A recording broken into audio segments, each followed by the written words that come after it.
kalau kita lihat ada berbagai pernyataan Pak Anies juga yang conflicting nih. Ini eksplisit ya, Pak Anies mengatakan bahwa dia tidak mau gabung partai karena partai mana yang tidak tersandera oleh kekuasaan, kurang lebih seperti itu.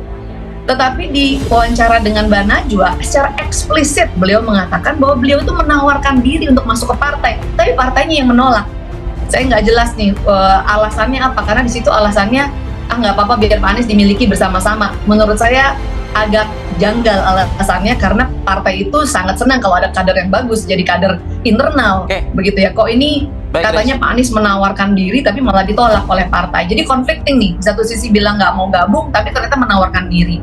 Juru bicara Istana, Grace Natali, mempertanyakan pernyataan Anies yang mengatakan bahwa semua partai politik di Indonesia tersandera. Awalnya ia mengatakan jika pernyataan Anies tersebut adalah conflicting, lantaran yang diungkapkannya berbeda saat diwawancara oleh Najwa Shihab. Grace mengatakan, di satu sisi ia mengatakan bahwa partai politik di Indonesia tersandera, di lain sisi ia menawarkan diri masuk ke dalam partai politik. Tentu pernyataan tersebut saling bertentangan. Anies ke depan jadi pelajaran adalah harus selalu memang buat backup plan.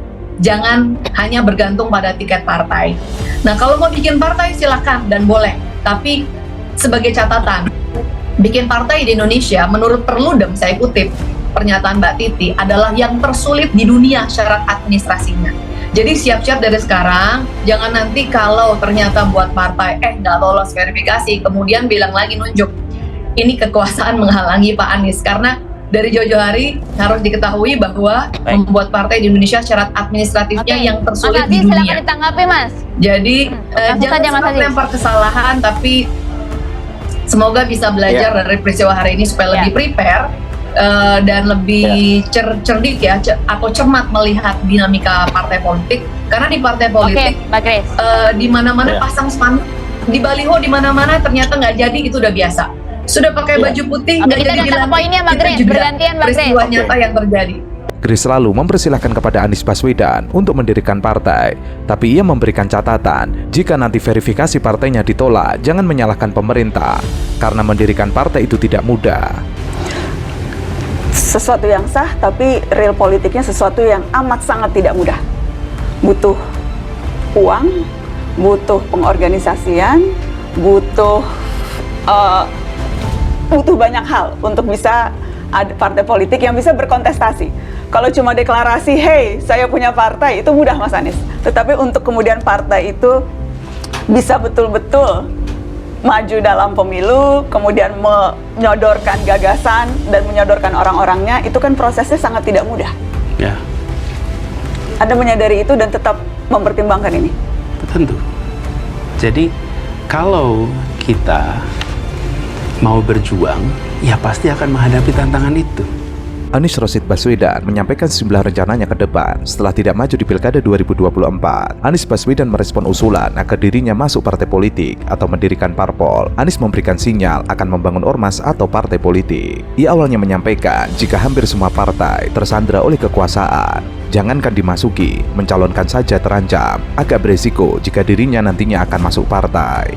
Lalu apakah Anies akan membuat partai politik? Ia mengatakan bila untuk mengumpulkan semua semangat perubahan yang semakin hari semakin besar dan terasa, itu akan menjadi sebuah kekuatan, diperlukan menjadi gerakan, maka membangun ormas atau membangun partai politik, mungkin itu jalan yang akan ditempuh. Ketika saya diputuskan untuk menjadi calon presiden, ya konsekuensinya saya harus keliling Indonesia. Saya ketika ketemu dengan jurnalis internasional, ketemu saya, Pak Anies jadi capres Indonesia itu sulit Pak Anies. Ini ukurannya itu dari Aceh sampai Papua, itu seperti dari London sampai Ankara. Berat sekali buat Anda sebagai calon. Kemudian penduduknya 270 juta lebih. Berat sekali Anda sebagai calon. Ya dia datang dari sebuah negara yang cuma 5 juta, 6 juta.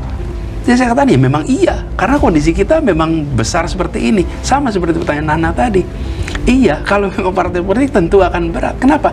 Ini sebuah negeri yang amat luas, penduduk amat banyak, sebarannya luar biasa, dan aturannya mengharuskan ada cabang di mana-mana.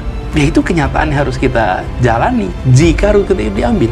Anies menambahkan, semoga tidak terlalu lama bagi dirinya mewujudkan langkah-langkah konkret untuk bisa mewadai gerakan yang semakin hari semakin besar. Masyarakat menginginkan Indonesia yang lebih setara, demokrasi yang lebih sehat, politik yang lebih mengedepankan polisi dan gagasan. Sebelumnya, usai ditinggal partai politik di Pilkada 2024, logisnya Anies mendirikan partai atau memimpin partai. Jika Anies memimpin partai yang sudah ada, baik yang masuk parlemen atau tidak masuk parlemen, telah terbaca kapasitas dari partai tersebut. Begitu pula dengan perilaku dan culture para elitenya. Namun, kalau Anies Baswedan mendirikan partai sendiri dan mendesain sesuai dengan apa yang Anies inginkan, hal itu tentunya berbeda. Tokoh perubahan butuh kendaraan perubahan yang pas dengan apa yang menjadi agenda perubahan. Para pendukung Anies Baswedan seusai Pilpres 2024 sudah menginisiasi Partai Perubahan, meskipun masih berbentuk kepanitiaan. Partai Perubahan ini kabarnya sudah tersebar di seluruh Indonesia dan luar negeri. Jadi, kita ketika memilih sebuah jalan perjuangan, maka kita akan bisa rentang bagaimana kita melewati itu semua dengan sepenuh hati, sekuat tenaga, dengan bersama dengan orang-orang yang memiliki gagasan yang sama. Karena itu saya yakin bila keputusan nanti adalah melakukan itu, saya rasa ada orang yang cukup banyak mau memperjuangkan. Tapi sekarang kita belum putus gini. Sekarang dalam fase mengkaji, termasuk mengkaji seluruh beban itu. Itu disadari. Pengamat politik Rocky Gerung mendukung Anies Baswedan jika ingin mendeklarasikan partai. Ia memberikan masukan jika Anies benar-benar ingin mendirikan partai, sebaiknya dideklarasikan saat Presiden Jokowi turun dari kekuasaan. Artinya, deklarasi tersebut diselenggarakan pada 20 November nanti. Rocky juga mengatakan Anies Baswedan memiliki semua instrumen untuk mendirikan partai, dari software hingga hardware. Ada katakan momentum penting. Dan dari mulai statement Anda keluar, ini sudah banyak kemudian analis-analis politik yang memberikan saran-saran. Salah satu sarannya katanya momentumnya 20 Oktober ketika pelantikan presiden baru. Kenapa ya? Menantang Anda untuk mendirikan partai itu bersamaan dengan pemerintahan yang baru.